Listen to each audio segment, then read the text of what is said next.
الحمد لله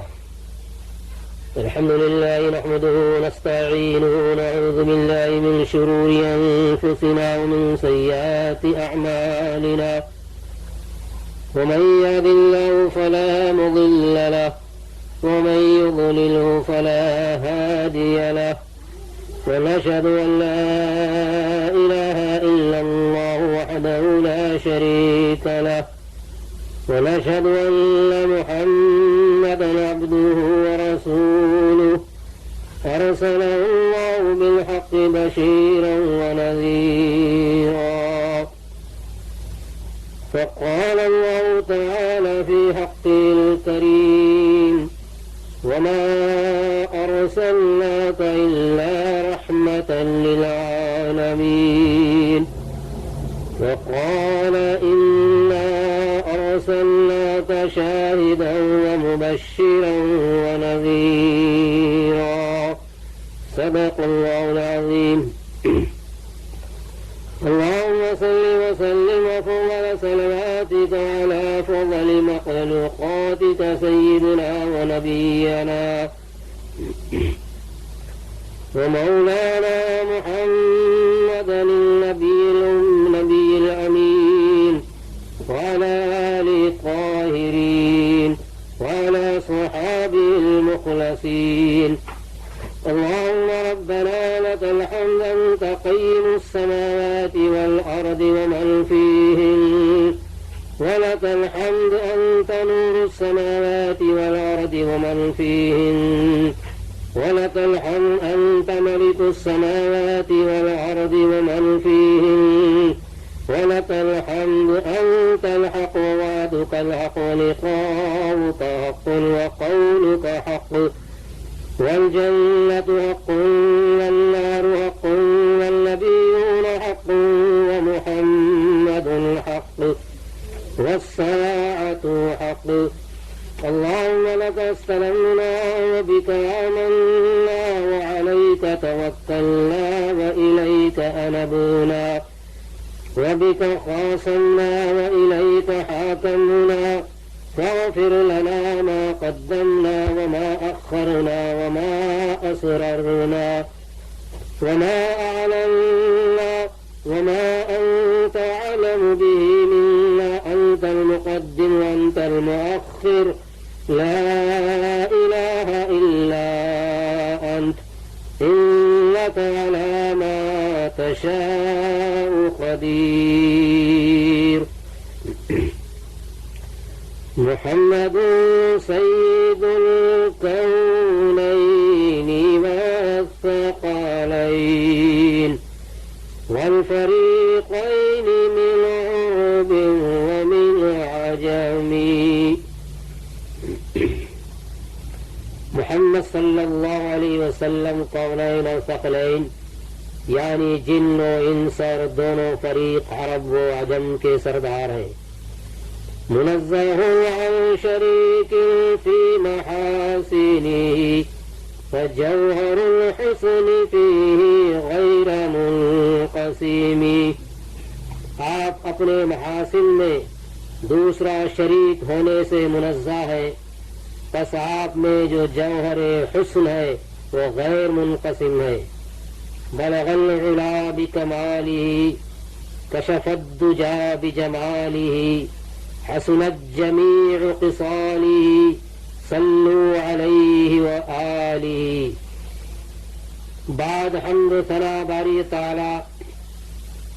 معزز بزرگوں، بھائی اور بہنوں، اللہ تبارک و تعالی کے فضل و کرم سے ہم سب جانتے ہیں کہ سید الانبیاء خاتم المرسلین رحمت للعالمین شفیع المذنبین سید الاولین والآخرین تاجدار مدینہ سیدنا و حبیبنا و شفیعنا و مولانا محمد المصطفى احمد مجتبى محبوب رب العالمین صلی اللہ علیہ وعلی آلہ وصحابہ وسلم کا وجود مسعود اس جہاں کی پیدائش کا سبب ہے. سارا باغ عالم اس ایک سچے پھول کے لیے لگایا گیا. لولاک لما خلقت الافلاک. صلی اللہ علیہ علیک یا رسول اللہ، اشہد انک یا حبیب اللہ، لقد بلغت الرسالہ وأديت الأمانة ونصحت الأمة وكشفت الغمة وجليت الظلم وجاهدت في سبيل الله حق جهاده ولقيت ربك وهو عنك راض۔ انسانی زندگی کا اصل مقصد اپنے رب کو پہچاننا اور اس کی عبادت کرنا ہے۔ رب تعالی فرماتا ہے وما خلقت الجن والانس الا ليعبدون، ہم نے جن و انس کو پیدا کیا، ہم نے جن و انس کو پیدا کیا، کیوں پیدا نہیں کیا مگر اس لیے کہ ہماری عبادت کریں، اور رب کریم کو وہی پہچان سکتا ہے جو اس کے محبوب صلی اللہ علیہ وسلم کی شان عالی کو جانتا ہو۔ اگر کوئی شخص اللہ کو خالق السماوات والارض ہونے سے پہچانے تو عرفان میں ناقص، اور جیسے خالق محمد الرسول اللہ صلی اللہ علیہ وسلم ہونے سے جانے وہ کامل مومن ہے۔ رب العالمین بے مثل خالق ہے اور محبوب علیہ السلام بے مثل مخلوق۔ کسی دین والا ایسی کوئی ہستی پیش نہیں کر سکتا جیسی کہ پیغمبر اسلام علیہ السلام کی ذات ہے، مگر زمانے موجودہ کے مسلمان جہاں اور باتیں بھول چکے وہاں اپنے آقا و مولا صلی اللہ علیہ وسلم کی عظمت سے بھی غافل ہو گئے۔ پھر شامت اعمال سے قوم مسلم میں ایسے مسلم نما بے دین بھی پیدا ہو گئے کہ جنہوں نے عظمت محبوب علیہ السلام کو گھٹانا اپنا دین قرار دے لیا اور اس ذات کریم کو اپنا مثل بشر اور بھائی بنایا، اور معاذ اللہ نامعلوم کیا کیا بتانا شروع کیا۔ سیدھے سادے مسلمان ان کے جبہ و دستار کو دیکھ کر ان کے جال میں گرفتار ہو گئے۔ اس رفتار زمانہ کو دیکھ کر سمجھدار اور دیندار مسلمان خون کے آنسو روتے ہیں۔ حضور سید عالم صلی اللہ علیہ وسلم کی سیرت طیبہ کا کوئی پہلو ایسا نہیں رہا جو صحت کے ساتھ ضبط تحریر میں نہ آ چکا ہو۔ سر انور سے پائے مبارک تک ایک ایک عضو کی شکل و شباہت، حسن و جمال اور خصائص و کمالات اور ان کے ساتھ رفتار و گفتار، اخلاق و کردار، کھانے پینے، چلنے پھرنے، اٹھنے بیٹھنے، سونے جاگنے، ہنسنے رونے، اور عدل و انصاف، جود و سقا، زہد و عبادت، صبر و قناعت، امانت و دیانت، پاکیزگی و شرافت، شفقت و رحمت، شرم و حیا، اخلاص و تقوی، حلم و بردباری، شجاعت و بہادری، عزم و استقلال، عفو و درگزر، حسن خلق و حسن سلوک، سادگی و بے تکلفی، مہمان نوازی، لطائف طبع غرض کے ہر ادا اور ہر وصف جمیل کو قلم بند کیا گیا۔ سر سے پا تک جہاں کہیں دیکھو ہر ادا کہتی ہے یہیں دیکھو۔ حضرت محمد مصطفیٰ صلی اللہ علیہ وآلہ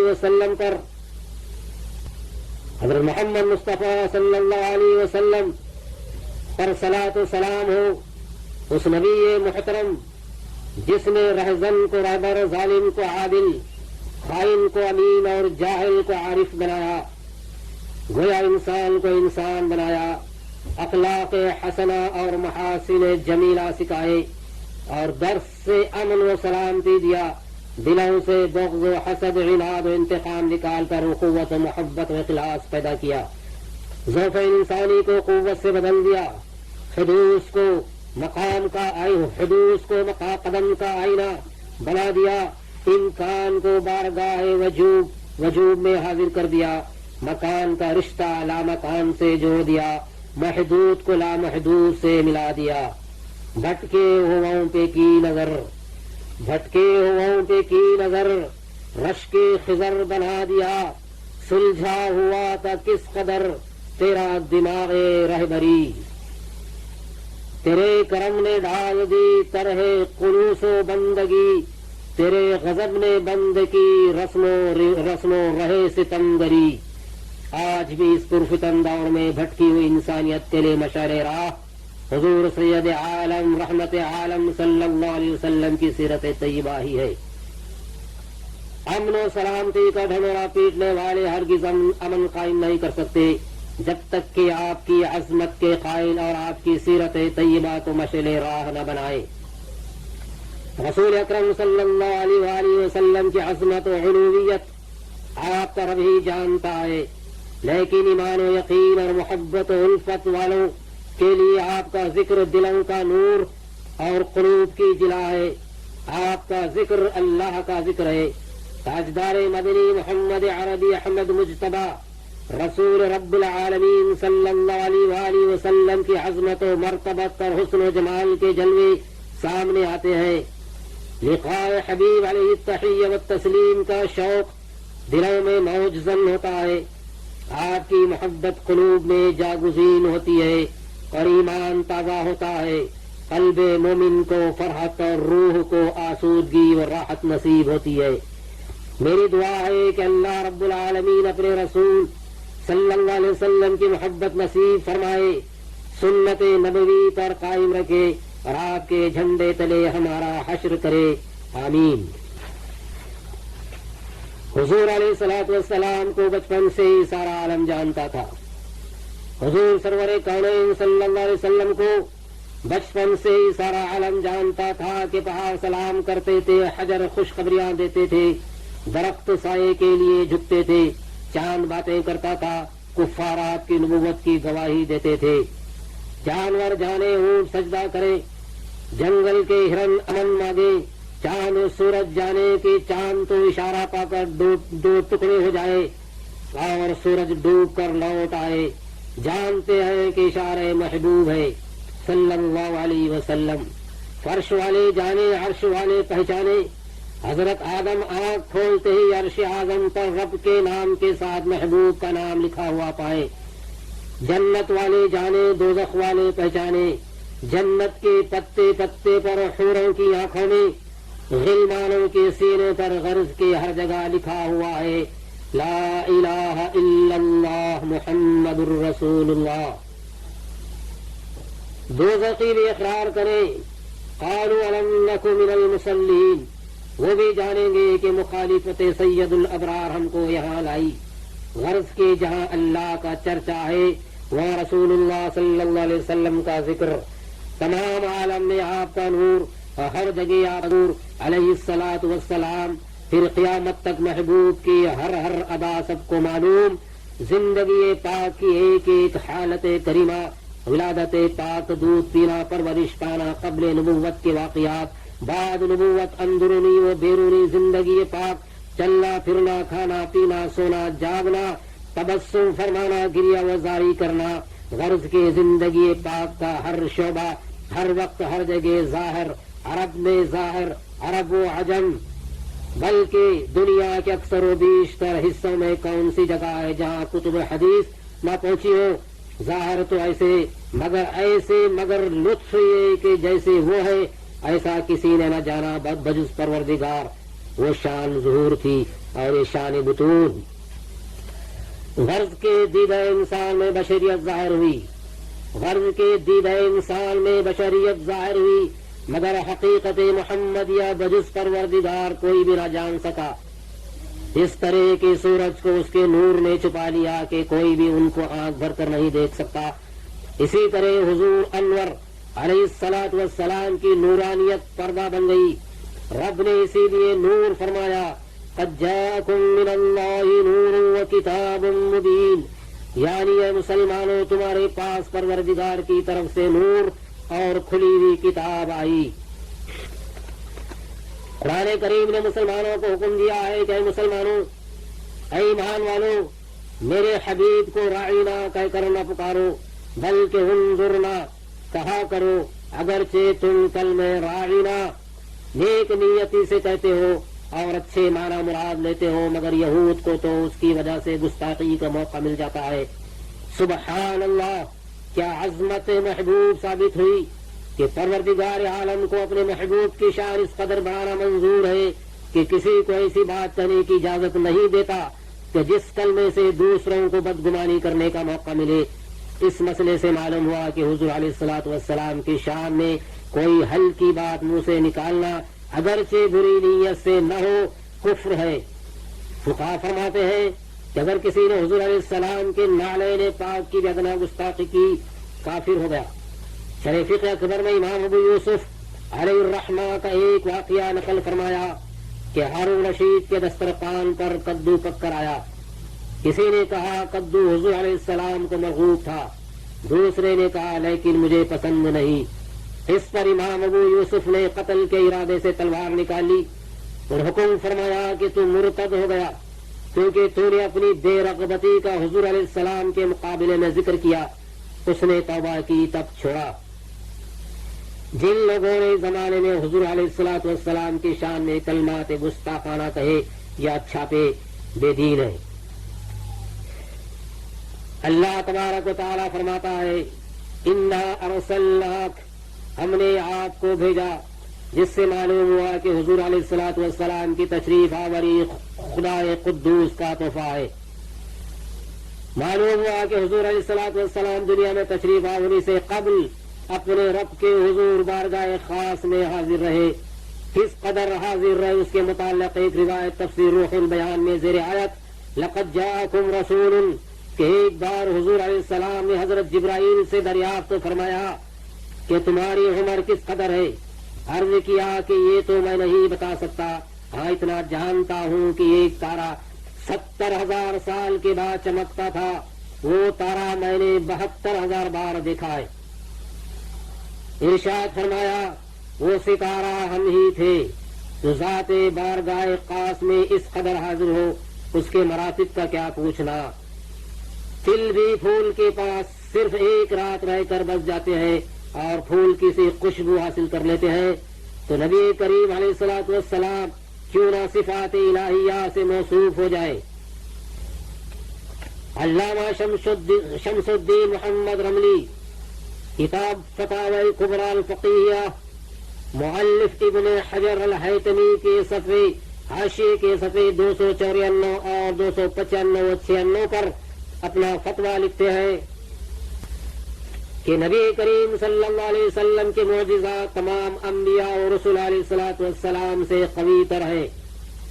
حضور صلی اللہ علیہ وسلم کو جوامع الکلم کی صفت عطا فرمائی، جبکہ آدم علیہ السلام روح اور جسد کے درمیان تھے۔ فرشتوں کا آدم علیہ السلام کو سجدہ کرنا اس لیے تھا کہ نور محمدی آدم علیہ السلام کی پیشانی مبارک میں جلوہ گر تھا۔ اللہ تبارک و تعالیٰ نے حضرت ادریس علیہ السلام کو مکان علیہ پر اٹھا لیا، اونچے مکان پر، اور محمد عربی صلی اللہ علیہ وسلم کو ایسے مکان تک بلایا جہاں تک کسی اور نبی و ملک کی رسائی نہیں ہوئی۔ حضرت نوح علیہ الصلوۃ والسلام اور آپ کی قوم کو غرق سے نجات دی۔ سرور کائنات صلی اللہ علیہ وسلم کی امت کو سماوی عذاب اور خسف سے محفوظ رکھا۔ موسیٰ علیہ السلام اپنے عصا کو اللہ تعالیٰ کے حکم سے اژدے میں تبدیل فرماتے تھے، لیکن نبی محترم صلی اللہ علیہ وسلم کے دستے میں طعام اور کنکریاں تسبیح پڑی۔ پتھر آپ کو سلام کرتے تھے، آپ کی دیواروں پر دروازوں کی لکڑیاں، چوکھٹ اور گھر کی دیواریں آمین کہتی تھی۔ آپ سے پہاڑوں نے کلام کیا، آپ نے پہاڑوں سے کلام فرمایا، درختوں نے آپ سے کلام کیا، آپ کے اشارے پر زمین چیرتا ہوا آیا اور آپ کی رسالت کی گواہی دی۔ ستون حنانہ آپ کے فراق اور شوق میں گریہ وزاری کی، اونٹ نے آپ کو سجدہ کیا اور اپنے مالک کی شکایت کی، بکریوں نے سجدہ کیا، بھیڑیوں نے آپ کی رسالت کی گواہی دی۔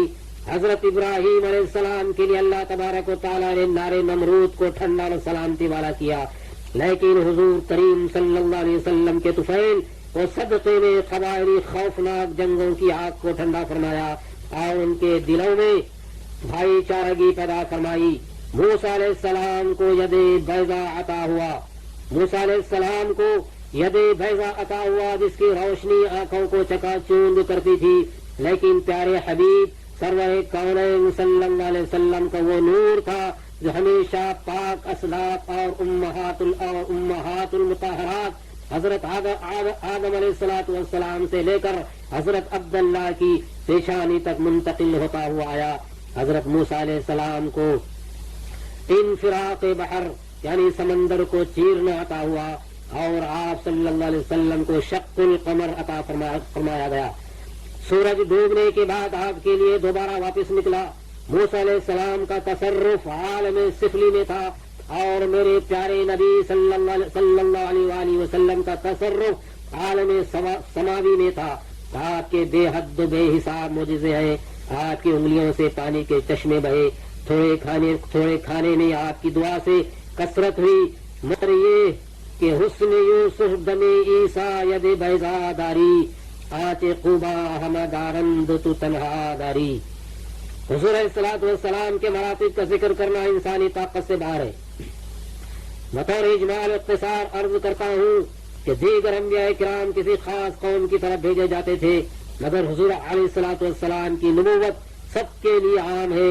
جس کا پروردگار رب ہے اس کے لیے حضور علیہ الصلوۃ والسلام کی صفت ہے رحمت للعالمین. حضور علیہ السلام نبیوں کے بھی نبی ہیں. تمام پیغمبر حضور علیہ السلام کے امتی اور مقتدی. تمام انبیاء ہر کام میں مرضی الہی کے خواہاں ہیں، لیکن پروردگار عالم حضور صلی اللہ علیہ وسلم کی رضا چاہتا ہے. وَلَسَوْفَ يُعْطِيكَ رَبُّكَ فَتَرْضَىٰ اور پیغمبروں کو چند معجزے دیے.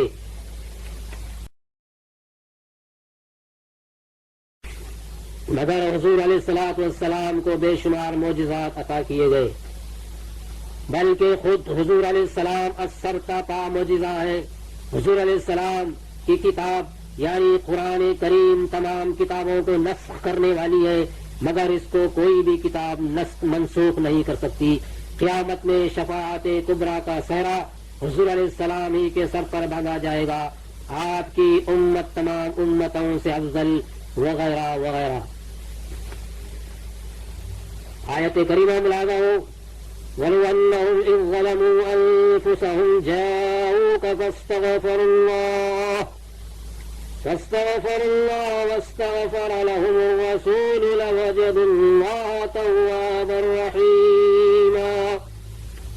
اور اگر جب وہ اپنی جانوں پر ظلم کرے تو اے محبوب تمہارے حضور حاضر ہو، پھر اللہ سے معافی چاہیں اور رسول ان کی شفاعت فرما دے تو ضرور اللہ بہت توبہ کرنے والا مہربان پائے. اس آیت کریمہ میں مسلمانوں کو توبہ کرنے اور اپنے گناہ معاف کرانے کا طریقہ بتایا جا رہا ہے، مگر اس سے شان مصطفیٰ صلی اللہ علیہ وسلم اس قدر ظاہر ہو رہی ہے کہ سبحان اللہ. اس آیت میں توبہ قبول ہونے کی 4 شرطیں بیان ہوئی ہیں. اولاً حضور علیہ الصلوۃ والسلام کی بارگاہ میں حاضری، دوسرے اپنے گناہ سے وہاں جا کر توبہ کرنا، تیسرے حضور علیہ السلام کا شفاعت فرمانا. اگر ان تینوں باتوں میں سے ایک بھی نہ پائی جائے تو قبول توبہ کی امید نہیں. چوتھے یہ کہ حکم حاضری قیامت تک کے مجرموں گناہگاروں کے لیے ہے، وقت زندگی کے زمانے سے خاص نہیں، کیونکہ کلمہ اذعام ہے. اسی لیے عالمگیری کتاب الحج میں فرمایا کہ جب روزے اقدس پر حاضری ہو تو یہی آیت پڑھی جائے. تفسیر مدارک و خزائن العرفان میں ہے کہ ایک شخص حضور علیہ السلام کی وفات کے بعد روزے پاک پر حاضر ہوا اور آیت پڑھ کر عرض کرنے لگا کہ یا حبیب اللہ، ہم نے حکم سنا، میں نے اپنی جان پر ظلم کیا ہے اور اللہ سے بخشش چاہنے آپ کے دروازے پر حاضر ہوا ہوں، تو میرے گناہ کی بخشش میرے رب سے کرائیے. اس پر خبر انور سے ندا آئی کہ تیری بخشش کی گئی. ارشاد ربانی ہوتا ہے فَلَا وَرَبِّكَ لَا يُؤْمِنُونَ حَتَّى يُحَكِّمُوكَ فِي مَا شَجَرَ بَيْنَهُمْ ثُمَّ لَا يَجِدُوا فِي أَنفُسِهِمْ حَرَجًا مِّمَّا قَضَيْتَ وَيُسَلِّمُوا تَسْلِيمًا. تو اے محبوب تمہارے رب کی قسم، وہ مسلمان نہ ہوں گے جب تک کہ اپنے آپس کے جھگڑے میں تمہیں حکم نہ بنائے کہ جو کچھ تم حکم فرماؤ اپنے دلوں میں اس سے رکاوٹ نہ اور دل سے مان لیں. اسی آیت کریمہ میں ارشاد ربانی ہوتا ہے کہ اے محبوب اس وقت تک کوئی ایماندار نہیں ہو سکتا جب تک کہ اپنے ہر جھگڑے میں آپ کو حکم نہ مانے اور آپ کے ہر حکم پر دل سے راضی نہ ہو جائیں۔ اس آیت کا پہلا کلمہ یعنی وہ رب کا، تمہارے رب کی قسم، اس قدر پر لطف ہے کہ پڑھ کر وجد طاری ہوتا ہے۔ رب نے اپنی قسم فرمائی مگر اپنا نام نہ ارشاد فرمایا، واللہ یا والرحمن نہ فرمایا، بلکہ اپنا ذکر محبوب علیہ السلام کے ساتھ فرمایا کہ اے پیارے تیرے رب کی قسم، اے محبوب ہم کو تمہارے پروردگار کی قسم قربان جاؤں، کیا کلام ناز ہے اور کیا نرالا انداز۔ اس ناز والے محبوب کے صدقے ان کے رب کریم کے قربان صلی اللہ تعالی علیہ وعلی آلہ وصحابہ وبارک وسلم۔ اس طرز کلام کا لطف وہی پائے گا جو کہ اس محبت سے آشنا ہو۔ اب فرمایا جا رہا ہے کہ ہماری بارگاہ میں تمغہ ایمانی وہی پائے گا جو کہ تمغہ غلامی رکھتا ہو۔ سماعت فرمائیے آیت کریمہ، یا ایھا الناس قد جاءکم برہان من ربکم وانزلنا الیکم نورا مبینا۔ اے لوگو، بے شک تمہارے پاس تمہارے رب کی طرف سے کھلی دلیل آئی اور ہم نے تمہارے پاس روشن نور اتارا۔ یہ آیت پاک حضور صلی اللہ علیہ وسلم کے نعت کے پھولوں کا نفیس گلدستہ ہے۔ اس میں جس قدر فضائل حضور علیہ السلام کے بیان ہوئے ان کا ذکر کرنا انسانی طاقت سے باہر ہے۔ برکت حاصل کرنے اجمالاً عرض کرتا ہوں۔ برہان کے معنی ہے دلیل، جس سے دعوے کو مضبوط کیا جاتا ہے۔ یہاں دلیل سے مراد معجزات ہیں۔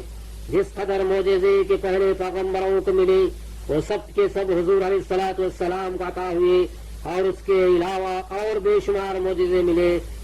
بلکہ حق یہ ہے کہ حضور علیہ الصلوۃ والسلام سر تا قدم پاک خود اللہ کی وحدانیت اور ذات و صفات کی دلیل ہے، لہذا برہان سے مراد حضور علیہ السلام کی ذات پاک ہے، اور پیغمبروں کی ذات معجزہ نہ تھی، بلکہ کسی کے صرف ہاتھ میں معجزہ اور کسی کی سانس میں معجزہ، کسی کی لاٹھی میں معجزہ تھا، جیسا کہ حضرت موسیٰ و عیسیٰ علیہ السلام۔ مگر حضور صلی اللہ علیہ وسلم کا بال شریف معجزہ کہ حضرت خالد کے ٹوپی میں رہا تو ان کو ہمیشہ دشمنوں پر فتح ہوتی رہی، ہرقل کی پگڑی میں رہا تو اس کے سرے درد کو آرام رہا۔ سیدنا عمر ابن العاص نے وصیت فرمائی کہ میرے کفن میں حضور صلی اللہ علیہ وسلم کے بال شریف رکھ دیے جائیں تاکہ قبر کی مشکل آسان ہو۔ امیر معاویہ رضی اللہ تعالیٰ عنہ نے وصیت فرمائی کہ مجھے غسل دے کر میری آنکھوں اور لبوں پر حضور کے ناخن اور بال شریف رکھ دیے جائیں تاکہ حساب قبر میں آسانی ہو۔ معلوم ہوا کہ بال مبارک قبر کی مشکل آسان کرتا ہے۔ صحابہ کرام بیماریوں کو بال شریف کا غسل شدہ پانی پلایا کرتے تھے۔ حضرت طلحہ کے گھر ایک بار بال شریف تو انہوں نے تمام رات ملائکہ کی تسبیح و تحلیل سنی۔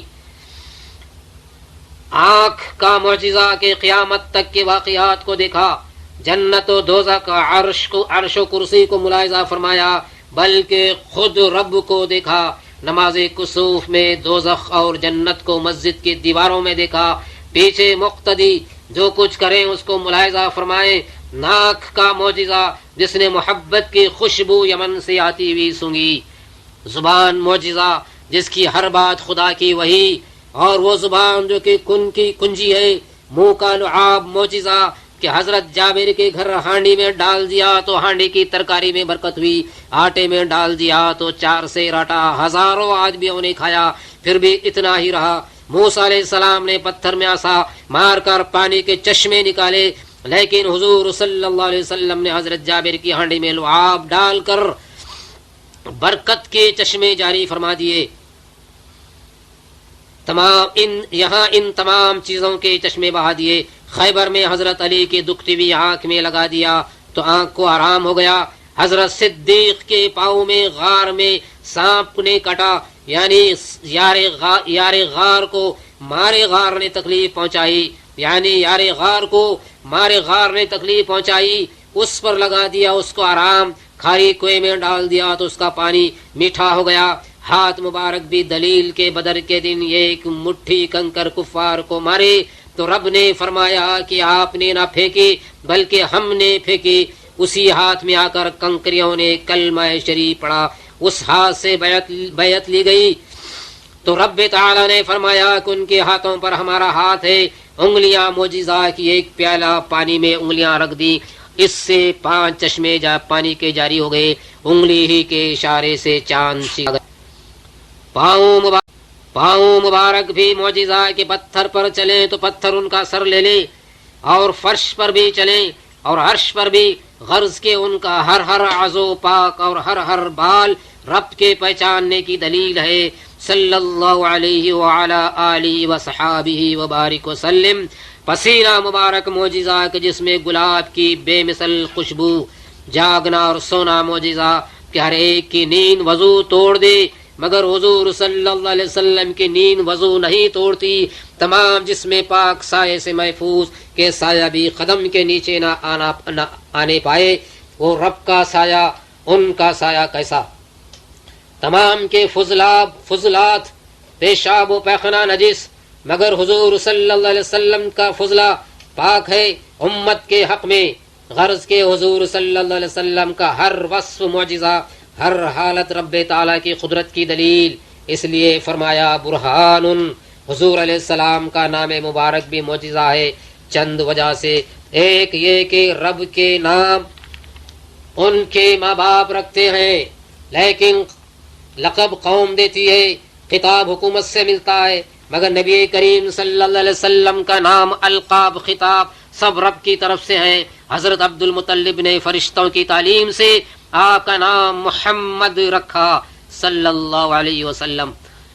دوسرے یہ کہ سب کے نام پیدائش کے 7ویں دن رکھے جاتے ہیں، مگر حضور کا نام رب تعالیٰ نے مخلوق کی پیدائش سے پہلے رکھ دیا کہ آدم علیہ السلام نے یہ نام عرش کی ساق پر لکھا پایا، نوح علیہ السلام کی کشتی اسی نام کی برکت سے مکمل ہوئی، عیسیٰ علیہ السلام نے اپنے زمانے میں فرمایا اسمہ احمد۔ انبیاء کرام نے حضور کے نام کے طفیل سے دعائیں کی۔ تیسرے یہ کہ انبیاء کرام کے نام کے معنی اعلیٰ نہیں، جیسے محمد کے معنی ہے یعنی بے عیب اور ہر طرح سے لائق حمد۔ چوتھے یہ کہ اسی نام سے برسوں کا کافر مومن ہو جاتا ہے، جیسے سورج سے تمام برف پگھل جاتی ہے۔ پانچویں یہ کہ حضور کے نام سے قبر کے امتحان میں کامیابی اور محشر میں نجات ہے۔ حضور کا نام وہ کیمیا ہے جس سے انسان کی کایا پلٹ جاتی ہے، اور جو انہیں محمد کہہ کر برا کہے وہ اپنے منہ سے خود جھوٹا ہے۔ پھر تمام پیغمبروں کے معجزے قصے کی شکل میں رہ گئے، مگر حضور علیہ الصلوۃ والسلام کے چند معجزے قیامت تک کے لیے باقی ہیں۔ مثلا قرآن کریم، احادیث صحیحہ، جگہ جگہ آپ کے بال شریف موجود جن کی زیارت ہوتی ہے۔ آپ علیہ الصلوۃ والسلام کی مکمل سوانح عمری میں اسناد کے ہر ایک کے سامنے جیسی خوبیاں ہیں تو حضور علیہ الصلوۃ والسلام کے سوا کسی کو عطا نہیں ہوئی۔ ملاحظہ آیت کریمہ وما رمیت اذ رمیت ولکن اللہ رمی، اور اے محبوب وہ خاک جو تم نے پھینکی تم نے نہ پھینکی، ہم نے پھینکی ہے۔ یہ آیت کریمہ بھی حضور اقدس علیہ الصلوۃ والسلام کی صریح نعت ہے۔ اولا غور کرنا چاہیے کہ اس میں کس واقعے کی طرف اشارہ ہے، دوسرے اس میں نعت کس طرح ہے۔ واقع ہوا کہ جنگ بدر جو 2 ہجری میں واقع ہوئی، اس میں کفار مکہ بہت ساز و سامان کے ساتھ مدینہ طیبہ پر حملہ کرنے آئے، اور اہل مدینہ کے پاس سوائے اللہ کی مدد اور رسول علیہ السلام کی برکت کے اور کچھ بھی نہ تھا۔ کفار قریش 1000 تھے اور مسلمان 313۔ کفار کے پاس ہر طرح کے کھانے پینے کے سامان، مگر مسلمانوں کے منہ میں دن بھر روزہ اور رات میں آیات قرآن۔ کفار کے پاس تیر و تلوار، نیزے، اور مسلمانوں کے پاس خرمے کی لکڑیاں، بدن پر کپڑے بھی پھٹے ہوئے اور پاؤں میں چھالے۔ کفار کے لشکر میں گانے والوں کے گانے اور باجوں کے نغمے، اور مسلمانوں کی طرف آیات قرآنیہ اور تکبیر کے کلمے۔ رات کے وقت کفار شراب میں مخمور، مسلمان نشے ذکر الہی اور شراب محبت میں چور۔ غرض کے ادھر شیطان کا لشکر، ادھر رحمان کا لشکر۔ مسلمانوں کی ظاہری حالت کو دیکھ کر حضور علیہ السلام نے سجدے میں سر رکھ کر بارگاہ الہی میں عرض کیا کہ خدایا اس وقت روئے زمین پر تیری سچی عبادت کرنے والے صرف مسلمانوں کی بے سر و سامان چھوٹی سی جماعت ہے، اگر آج تو نے ان کی امداد نہ فرمائی کہ اس جگہ شکست کھا کر ہلاک ہو گئی تو دنیا میں تیرا سچا نام لیوا کوئی بھی نہ رہے گا۔ اور اس قدر گریا وہ جاری فرمائی کہ اس جگہ کی کنکریاں حضور علیہ السلام کے آنسوؤں سے تر ہو گئیں۔ پھر سجدے سے سر اٹھایا اور ایک مٹھی خاک کی لے کر لشکر کفار کی طرف پھینکی۔ وہ اللہ جانے ایک مشت خاک تھی، ابابیل کی کنکریاں تھیں کہ تمامی کافروں کی آنکھوں میں پہنچ گئیں اور وہ کافر آنکھیں ملتے ہوئے رہ گئے۔ یہ تو واقعہ تھا جس کا اس آیت پاک میں ذکر ہوا۔ اب آیت کیا فرما رہی ہے؟ یہ فرما رہی ہے کہ اے محبوب علیہ السلام، وہ واقعہ جب کہ آپ نے ایک مشت خاک کفار کی طرف پھینکی تھی اور سب کی آنکھوں میں پہنچ گئی، اے پیارے تم نے نہ پھینکی تھی بلکہ تمہارے رب نے پھینکی تھی، یعنی ہاتھ تو تمہارے تھے مگر کام ہمارا تھا۔ اللہ تبارک و تعالی فرماتا ہے کہ ایمان والو، اللہ اور اس کے رسول کے بلانے پر حاضر ہو جاؤ۔ اللہ تبارک و تعالی فرماتا ہے کہ ایمان والو، اللہ اور اس کے رسول کے بلانے پر حاضر ہو جاؤ۔ جب رسول تم کو اس چیز کے لیے بلائیں جو تم کو زندگی بخشے۔ اس آیت کریمہ میں اللہ تبارک و تعالی بارگاہ مصطفی میں رہنے کا ادب یہ سکھاتا ہے کہ اگر تم کو کسی وقت ہمارے محبوب پکاریں تو تم کسی حال میں بھی ہو، جس حال میں بھی ہو، تمام کاروبار چھوڑ کر فوراً بارگاہ رسالت مآب میں حاضر ہو جاؤ۔ حضرت ابی بن کعب رضی اللہ تعالیٰ عنہ نماز پڑھ رہے تھے، حضور صلی اللہ علیہ وسلم نے آواز دی، جلدی سے نماز کو پورا فرما کر حاضر خدمت اقدس ہوئے۔ ارشاد فرمایا تم کو حاضری میں دیری کیوں ہوئی؟ عرض کیا نماز میں تھا۔ فرمایا کیا تم نے آیت نہیں پڑھی استجیبوا للہ وللرسول اذا دعاکم؟ اس سے معلوم ہوا کہ نمازی پر لازم ہے کہ نماز چھوڑ کر حضور کریم صلی اللہ علیہ وسلم کے بلانے پر حاضر ہو جائے۔ غور فرمائے، بات بھی حقیقت رکھتی ہے، کیونکہ اگر اس نمازی نے نماز توڑ کر آپ کے بلانے پر حاضر ہو کر کلام کیا تو کس سے کیا؟ ان سے کیا جن کو نماز میں سلام کرنا واجب ہے۔ السلام علیک ایھا النبی۔ اگر کسی اور کو سلام کرتا تو نماز فاسد ہوتی۔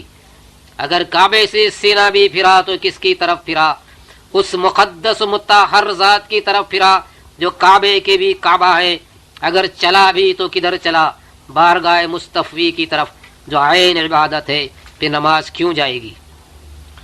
حضرت حنظلہ رضی اللہ تعالیٰ عنہ کا نکاح ہوا، پہلی رات تھی، بیوی کے پاس تھے، ابھی غسل کیا تھا کہ حکم رسول اللہ پہنچا کہ چلو جہاد کے لیے۔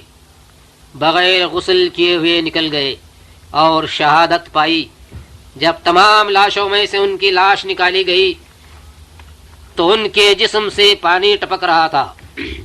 حضور کریم علیہ التحیۃ والتسلیم نے فرمایا ان کو فرشتوں نے غسل دیا ہے، اس لیے ان کو غسیل الملائکہ کہتے ہیں۔ غور فرمائیے، اس آیت کریمہ میں فرمایا گیا لما یحییکم، نبی اکرم صلی اللہ علیہ وسلم تم کو زندگی بخشتے ہیں۔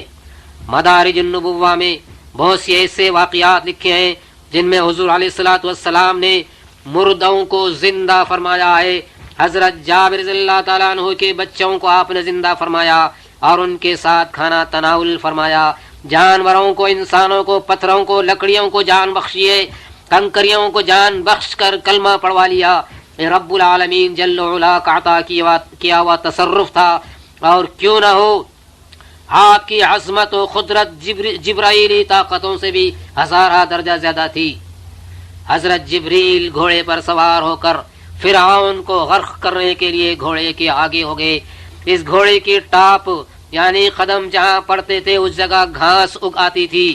بنی اسرائیل میں ایک شخص سامری تھا، اس نے یہ خاک اٹھا لی اور فرعون کے غرق ہونے کے بعد سونے کا بچڑا بنا کر یہ خاک اس کے منہ میں ڈال دی تو اس سونے کے بچڑے میں جان پیدا ہو گئی۔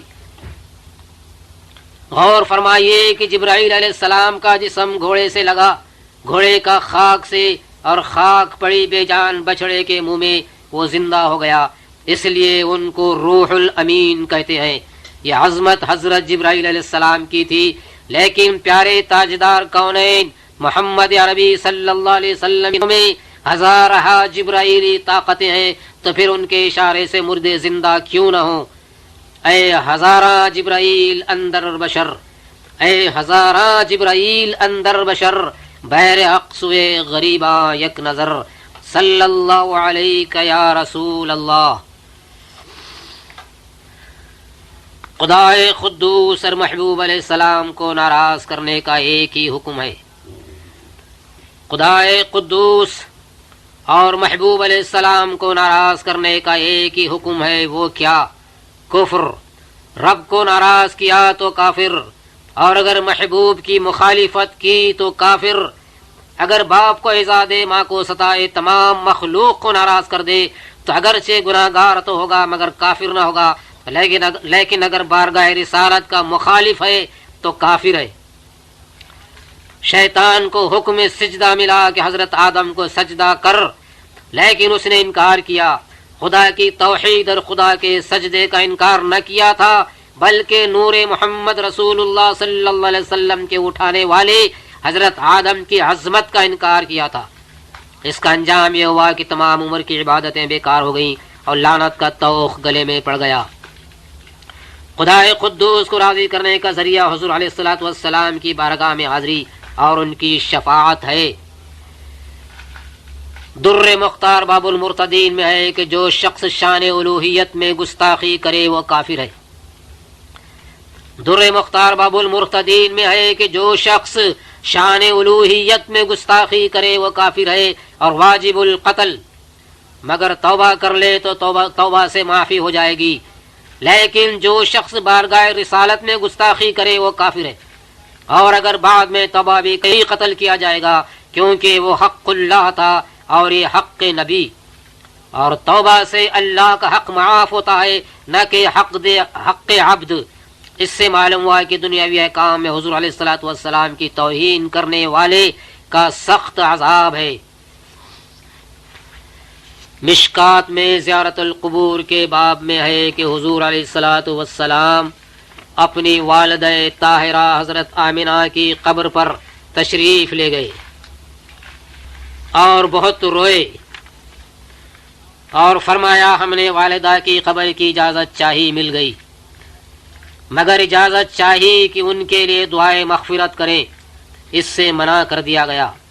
اس حدیث شریف سے بعض لوگ کہتے ہیں کہ وہ مومنہ نہ تھیں، مگر یہ قول صحیح نہیں ہے، اس لیے کہ رونا تو والدہ کے فراق میں تھا، اس سے ان کا کفر ثابت نہیں ہوتا، اور مغفرت کی دعا سے رب کا منع فرمانا وہ اس لیے تھا کہ دعائے مغفرت گناہ گار کے لیے ہوتی ہے، وہ گناہ گار نہ تھیں۔ مزید حضرت عبداللہ اور سیدہ آمینہ نے حضور علیہ الصلوۃ والسلام کی نبوت کا زمانہ نہ پایا، پہلے پیغمبروں کے دین پر تھے، اگر معاذ اللہ وہ کافر ہوتی تو حضور صلی اللہ علیہ وسلم کو ان کی قبر کی زیارت کرنے کی اجازت بھی نہ ملتی، کیونکہ کفار کی قبروں کی زیارت کرنا بھی حرام ہے۔ قرآن فرماتا ہے وَلَا تَقُمْ عَلَىٰ قَبْرِهِ إِنَّهُمْ كَفَرُوا بِاللَّهِ وَرَسُولِهِ، اور نہ ٹھہرو ان کفار اور منافقین کی قبروں پر، بے شک انہوں نے اللہ اور رسول کا کفر کیا ہے۔ اسی طرح حدیث میں جو آتا ہے کہ ان ابی و اباک فی النار، ان ابی و اباک، یعنی تمہارا اور میرا باپ جہنم میں ہے۔ اس میں ابی سے مراد چچا ابو طالب ہے، جنہوں نے حضور کی نبوت کا زمانہ پایا تھا مگر ایمان نہ لائے۔ سنیے امام شمس الدین الرملی اپنے فتاوی میں، جو امام ابن حجر الحیتمی کی مستند کتاب الفتاوی الکبریٰ الفقیہیہ کی حاشیہ صفحے 326 اور 327 پر ایک سوال کے جواب میں اپنا فتویٰ لکھتے ہیں کہ اللہ تعالیٰ کا فرمان ہے وَلَسَوْفَ يُعْتِيكَ رَبُّكَ فَتَرْضَىٰ، اور نبی کریم صلی اللہ علیہ وسلم کی رضا یہی ہے کہ اپنے والدین میں سے کسی کو جہنم میں داخل نہ ہونے دیں گے۔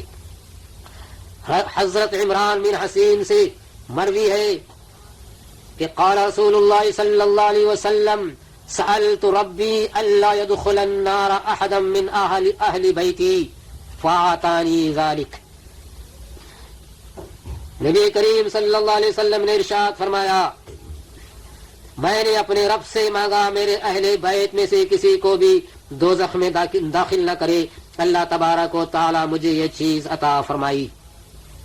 حافظ محب الدین طبری اپنی کتاب ذخائر العقبہ میں ذکر فرمایا ہے کہ قاضی ابو بکر بھی ابن العربی جو ائمہ مالکیہ میں سے ایک ہے، کسی نے کہا کہ نبی کریم صلی اللہ علیہ وسلم کے والدین آگ میں ہیں، تو انہوں نے جواب دیا بِأَنَّ مَنْ قَالَ إِنَّ أَبَا النَّبِيِّ فِي النَّارِ فَهُوَ مَلْعُونٌ لِقَوْلِهِ تَعَالَى إِنَّ الَّذِينَ يُؤْذُونَ اللَّهَ وَرَسُولَهُ لَعَنَهُمُ اللَّهُ فِي الدُّنْيَا وَالْآخِرَةِ۔ وقال، اور انہوں نے یہ بھی کہا وَلَا أَعْظَمُ مَنْ أَنْ يُقَالَ عَنْ أَبِيهِ إِنَّهُ فِي النَّارِ۔ جو کوئی کہے کہ نبی کریم صلی اللہ علیہ وسلم کے والدین آگ میں ہیں وہ ملعون ہے، اور اللہ کے اس فرمان کے بموجب کہ جو لوگ اللہ اور اس کے رسول کو ایذا پہنچاتے ہیں دنیا و آخرت میں ان پر اللہ کی لعنت ہے۔ اور مزید فرمایا اس سے بڑھ کر کوئی گناہ نہیں کہ یوں کہا جائے کہ آپ کے والدین جہنم میں۔ میں سننے والوں سے گزارش کرتا ہوں کہ تاجدار مدینہ صلی اللہ علیہ وسلم کی عظمت سمجھنے کی فکر کرو، نہ کہ آپ کے والدین کے تعلق سے غلط گمانی کرنے کی۔ اللہ ہدایت دے۔ حضور سید الکونین صلی اللہ علیہ وسلم معراج کی رات حضرت جبرائیل علیہ السلام کے ساتھ مقام سدرہ پر پہنچے۔ یہ حضرت جبرائیل کی قیام گاہ ہے کہ اس کے آگے ان کی پہنچ نہیں۔ سدرہ پر پہنچ کر حضرت جبرائیل نے آگے جانے سے معذرت فرمائی، فرمایا کہ جبرائیل یہ تو طریقہ نہیں۔ حضور نے فرمایا کہ جبرائیل یہ تو طریقہ نہیں ہے کہ ساتھ چھوڑ دو۔ جبرائیل نے عرض کیا کہ آگے بڑھنا حضور ہی کی شان ہے، اب میں اگر بال برابر بھی آگے جاؤں تو تجلیات کی تاب نہ لا سکوں۔ آگے پروردگار جانے یا وہ جانے والے محبوب کے کہاں گئے، وہاں گئے کہ جہاں کہاں ہی ختم ہو چکا تھا، کب اور کہاں تو مکان و زمان کے لیے ہے۔ جہاں سرکار رونق افروز ہے وہاں نہ زمانہ ہے نہ مکان، کوئی بتائے تو کیا بتائے۔ رب نے کیا دیا، محبوب نے کیا لیا، رب نے کیا فرمایا، محبوب نے کیا سنا، یا رب و محبوب میں کیا راز و نیاز ہوئے، یہ تو دینے والا اور لینے والے ہی جانتے ہیں۔ قرآن نے بھی یہ بھید نہ کھولا بلکہ یوں فرمایا کہ فَأَوْحَا إِلَىٰ عَبْدِهِ مَا أَوْحَا، اس نے اپنے بندے کی طرف جو وحی کی وہ کی۔ وہاں سے امت کے لیے 5 نمازوں کا تحفہ لائے۔ اس سفر معراج میں جنت کی سیر بھی فرمائی، اپنے غلاموں کے باغات اور عمارتوں کا معائنہ بھی فرمایا، اور جہنم کا معائنہ فرمایا، گناہگاروں کے عذاب اور اپنے دشمنوں کے عقاب کو بھی دیکھا۔ اس تمام سیر و سیاحت سے جب واپس تشریف لائے تو ابھی بستر گرم تار مبارک دروازے اور مبارک دروازے کی زنجیر حرکت کر رہی تھی۔ تقریباً 80,000 سال کا سفر ایک آن میں طے فرمانا۔ صبح کو جب اس واقعے کی خبر دی تو حضرت ابو بکر بلا تعمل تصدیق فرما کر صدیق بنے، اور ابو جہل وغیرہ نے اس کی تردید کر کے زندگی کا توق گلے میں ڈالا۔ صلی اللہ علیہ یا رسول اللہ۔ بعض ظاہر بین لوگ آیت اتما قل انما انا بشر مثلکم، اس پر دلیل پکڑتے ہیں کہ حضور علیہ الصلوۃ والسلام ہم جیسے انسان ہیں، کھانے پینے موت و زیست میں ہم جیسے ہیں۔ مگر نظر ایمانی سے دیکھا جائے تو آیت حضور صلی اللہ علیہ وسلم کی نعت کا گلدستہ ہے۔ عیسائیوں نے حضرت عیسیٰ علیہ السلام کے صرف 2 معجزے دیکھے۔ عیسائیوں نے حضرت عیسیٰ علیہ السلام کے صرف 2 معجزے دیکھے، بغیر باپ کے پیدا ہونا اور مردوں کو زندہ فرمانا، بیماروں کو شفا بخشنا۔ ان 2 معجزوں کو دے کر ان کو ابن اللہ یعنی اللہ کا بیٹا کہہ دیا۔ یہودیوں نے حضرت عزیر علیہ السلام میں صرف 1 معجزہ یعنی 100 برس کے بعد زندہ ہونے کو دیکھ کر ان کو خدا کا بیٹا کہہ دیا۔ مشرکین نے فرشتوں کو خدا کی لڑکیاں مان لیا، کسی نے جنات اور رب العالمین میں رشتہ جوڑ دیا۔ غرض کے ان بے وقوفوں نے معجزات یا قوت و طاقت دے کر ان حضرات کی شان میں افراد کی۔ بعض بے دین لوگوں نے دین کو اپنا جیسا بشر، بعض بے دین لوگوں نے انبیاء علیہ الصلوۃ والسلام کو اپنا جیسا بشر کہہ کر ان کی شان میں تفرید کی اور کمی کی، مگر بانی اسلام صلی اللہ علیہ وسلم کے دست حق پرست پر اس سے کہیں بڑھ چڑھ کر معجزے دیکھے۔ ہر مسلمان کا عقیدہ ہے کہ انبیاء کرام اللہ کے بندے ہیں اور اس کے محبوب، ان کی جلوہ گری انسانوں میں ہوئی، مگر ان کو بشر یا بھائی یا باوا انسان یا آدمی کہہ کر پکارنا حرام ہے۔ اور اگر یہ نیت توہین کا اور یہ بنیت توہین کہا جائے تو کہنے والا کافر ہے۔ قرآن کریم فرماتا ہے، سنیے قرآن کریم فرماتا ہے وَلَا تَجْهَرُوا لَهُ بِالْقَوْلِ كَجَهْرِ بَعْضِكُمْ لِبَعْضٍ أَن تَحْبَطَ أَعْمَالُكُمْ وَأَنتُمْ لَا تَشْعُرُونَ۔ آیت میں صاف بتایا گیا کہ جن خطابات سے ایک دوسرے کو معمولی طریقوں سے پکارتے ہو، حضور کو نہ پکارو ورنہ تمہارے اعمال حبط ہو جائیں گے اور تم کو خبر بھی نہ ہوگی، اور اعمال کا حبط ہونا کفر سے ہوتا ہے۔ اس لیے اس آیت کو کلمہ قل سے شروع فرمایا، یعنی اے محبوب علیہ السلام آپ بطریق انکسار و تواضع فرما دو کہ میں تم جیسا بشر ہوں۔ جب رب تعالیٰ ان کو بشر وغیرہ کی خطاب سے نہ پکارے تو ہم غلاموں کو کیا حق ہے کہ اس طرح ان کو یاد کریں۔